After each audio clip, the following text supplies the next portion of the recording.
The National Electrical Code, or NEC, does not mandate the activation of smoke detectors in residences when a sprinkler alarm is triggered.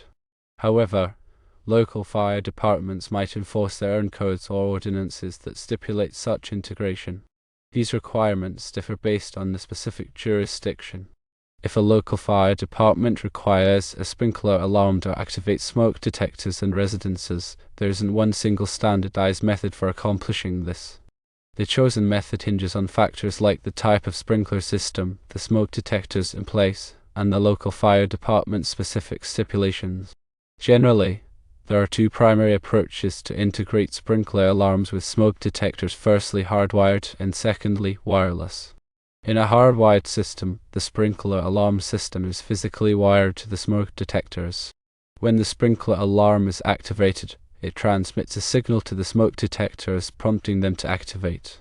Conversely, in a wireless system, the sprinkler alarm system and the smoke detectors communicate wirelessly.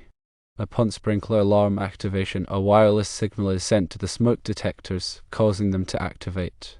Several considerations are paramount when implementing such a system. Firstly, compatibility. It's crucial to verify that the sprinkler alarm system and the smoke detectors are compatible with each other to ensure seamless operation. Secondly, testing. Regular testing of the integrated system is imperative to confirm its proper functionality. Thirdly, maintenance. Engaging a qualified electrician or fire alarm technician is essential for maintaining the integrated system and ensuring it complies with the local fire department's requirements. To reiterate, always consult with the local fire department to ascertain the precise requirements and approved methods for integrating sprinkler alarms with smoke detectors in residences. It is important to understand the components that could be involved in these systems. In a hardwired system, conductors are installed between the sprinkler system's alarm panel and the smoke detectors. The sprinkler alarm panel needs an auxiliary contact that closes upon alarm activation.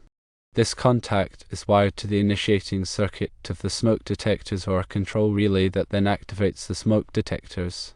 The wiring method needs to comply with the NEC using appropriate cable types like type NMB or type THHN and conduit, depending on the installation environment and local codes.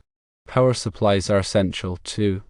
The smoke detectors and the sprinkler alarm panel may require different voltage levels.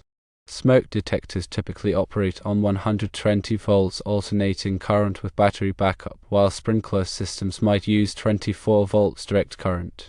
Transformers or power supplies may be needed to provide the correct voltage to each device.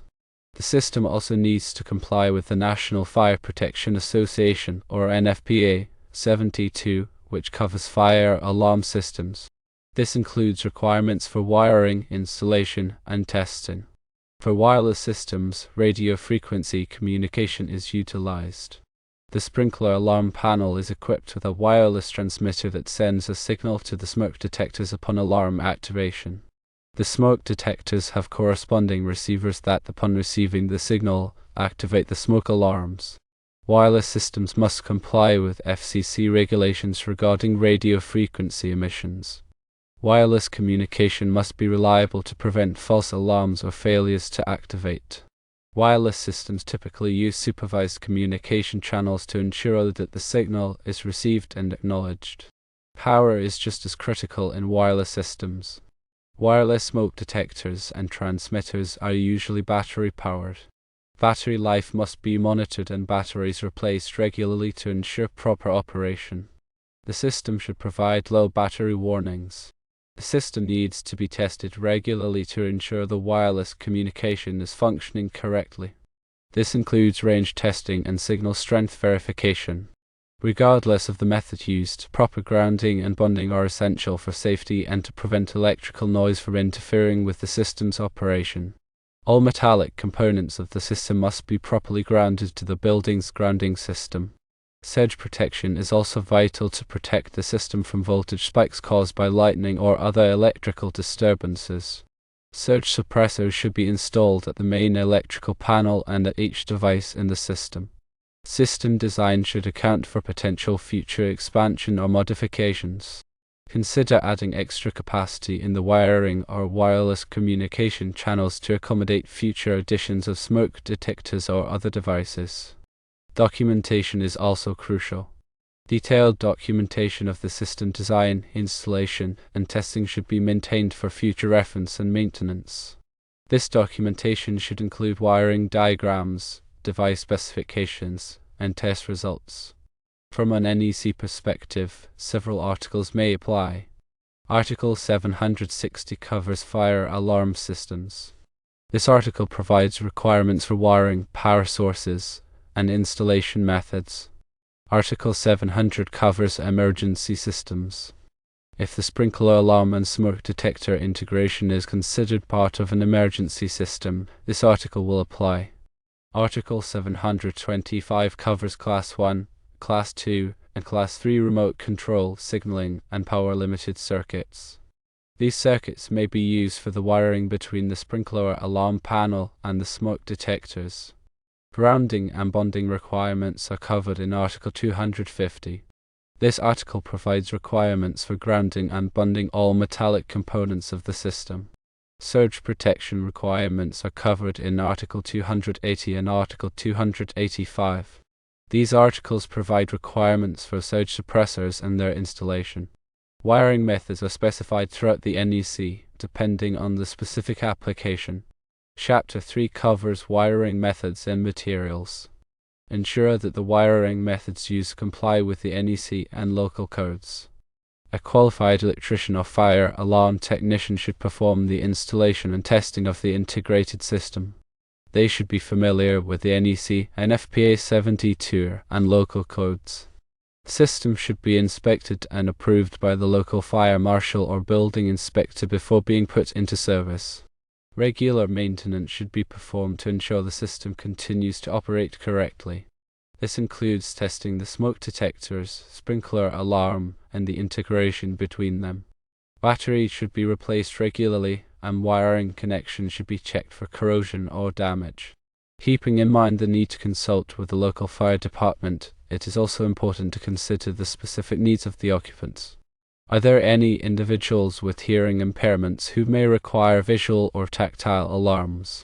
Are there any areas of the residence that require additional smoke detectors or sprinkler heads due to increased fire risk? The integration of sprinkler alarms and smoke detectors should be part of a comprehensive fire safety plan for the residents.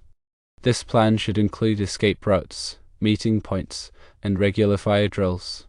Occupants should be educated on how the system works and what to do in the event of a fire. When selecting components for the integrated system, consider the environmental conditions in which they will be installed. Are there any areas that are subject to extreme temperatures, humidity, or dust? Select components that are rated for these conditions. Consider the aesthetics of the installation. Choose components that are visually appealing and blend in with the surroundings. Wiring and conduit should be concealed where possible. Consider the cost of the installation and ongoing maintenance. Choose components that are cost-effective and have a long service life. Obtain multiple quotes from qualified contractors to ensure you are getting a fair price. The integration of sprinkler alarms and smoke detectors is a complex process that requires careful planning, design, and installation. By following these guidelines and consulting with qualified professionals, you can ensure that the system is safe, reliable, and effective.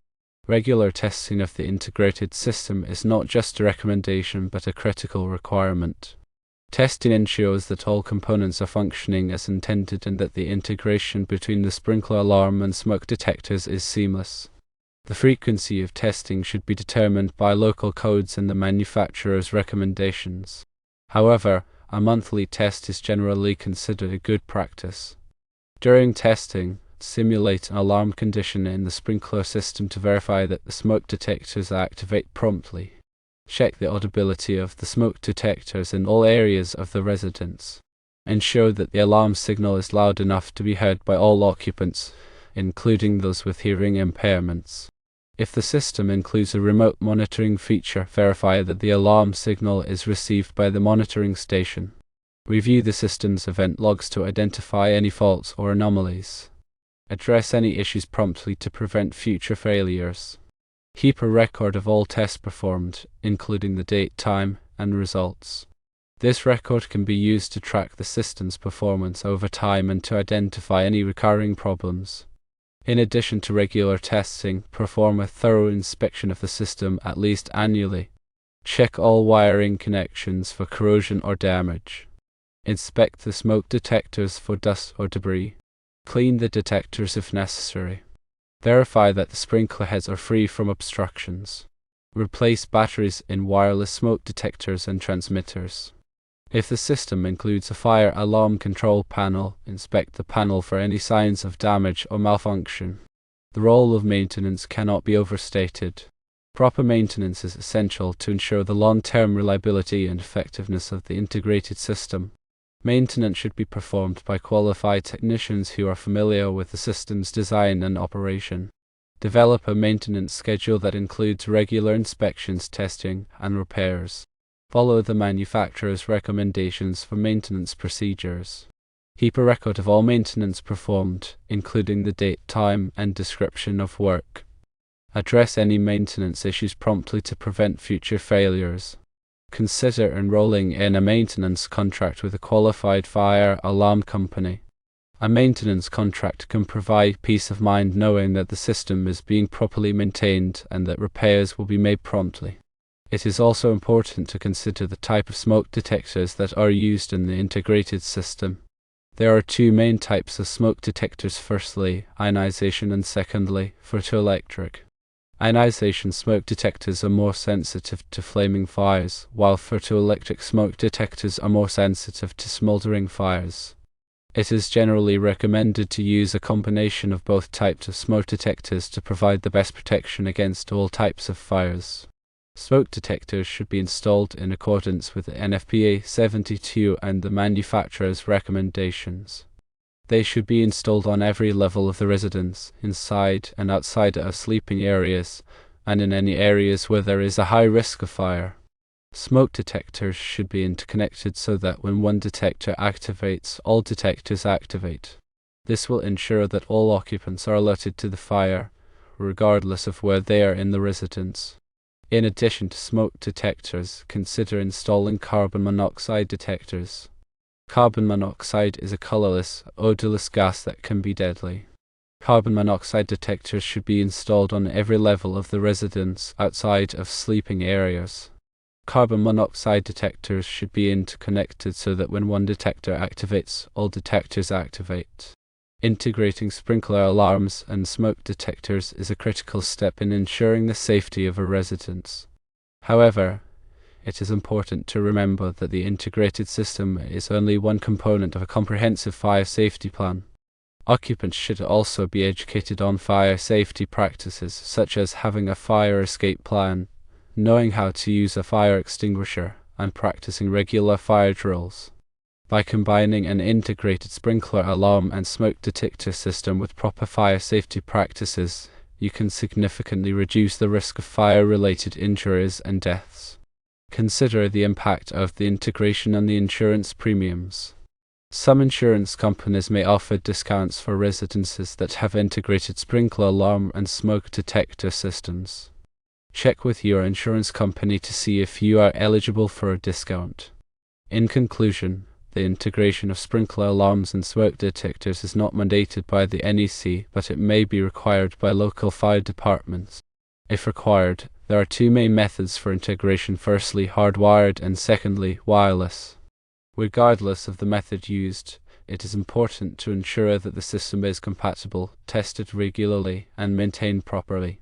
Always consult with the local fire department to determine the specific requirements and approved methods for integration. An emphasis on regular testing and maintenance will ensure the system will be reliable. The local fire department is the best resource for ensuring full compliance.